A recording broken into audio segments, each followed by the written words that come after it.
నెల్లూరు నగరంలోని పురమందిరంలో 25 కళా సంఘాల ఆధ్వర్యంలో హరివిల్లు క్రియేషన్స్ ఉగాది పురస్కార వేడుక ఘనంగా జరిగింది. కార్యక్రమంలో పలువురు ప్రముఖులు పాల్గొని ఉగాది ఉత్సవాన్ని మరింత వైభవంగా మార్చారు. ఉగాది పండుగను పురస్కరించుకుని కళా, సాహిత్య, సంగీత రంగాల్లో ప్రతిభ చూపిన వారిని గౌరవించే ఉద్దేశంతో ఈ పురస్కారాలను అందజేశారు.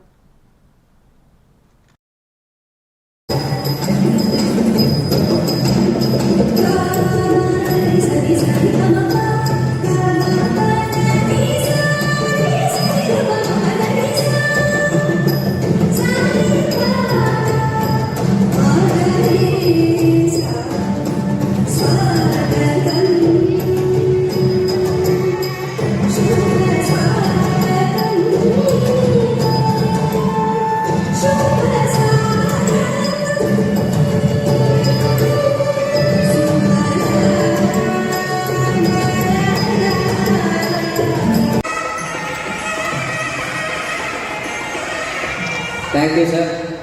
మీరు తర్వాత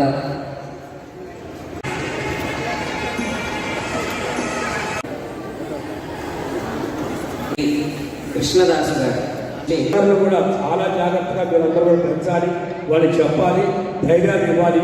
కాబట్టి ఉగాది సందర్భంగా మీరందరి జీవితాలు సంతోషాలు కోరుకుంటూ హరిబాబు గారిని మరొకసారి అభినందిస్తూ, దీనికి అంతటి కారణం హరిబాబు.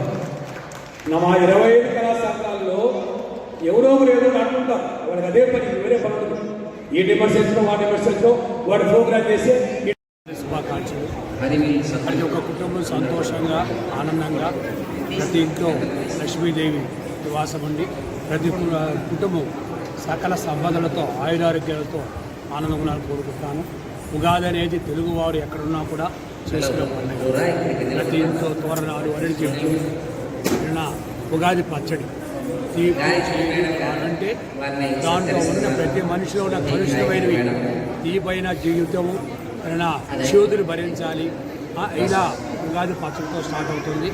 ఏ దేశంలో ఉన్నా కూడా ఉగాది పండుగలు చేసుకునే ఆనవాయి తెలుగు వారికి. ప్రతి ఊరిలో కూడా బయట పాడు పచ్చడిగా అమ్మాయిలు వేసుకోవటం, ఇళ్ళని గచ్చుకోవటం, ఆ ఊర్లో అందరినీ బంధువులు కలుసుకోవటం, ఎక్కడెక్కడ ఊర్లోనూ కూడా ఉగాదికి వచ్చి కలుసుకోవడం జరిగింది. మన సంస్కృతి, మన సాంప్రదాయాలు, మన కట్టు, మన బొట్టు, యాస, మన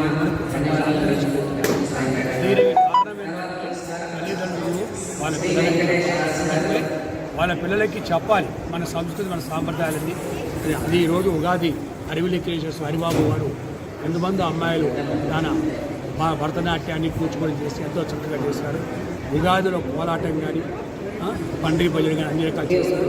14 సంవత్సరాల నుంచి హరివిల్లు క్రియేషన్ స్థాపించి ఈరోజు ఎన్నో కార్యక్రమాలు చేస్తూ ప్రముఖులకి, అంటే సమాజంలో సమాజాన్ని సేవ చేసిన వాళ్ళు, సమాజానికి ఉపయోగపడడం తీసుకొచ్చి వాళ్ళకి సత్కారం చేయటం, దానికి గారు సినిమా హీరో, సినిమా నటుడు వాళ్ళకి ఈరోజు సత్కారం జరిగింది.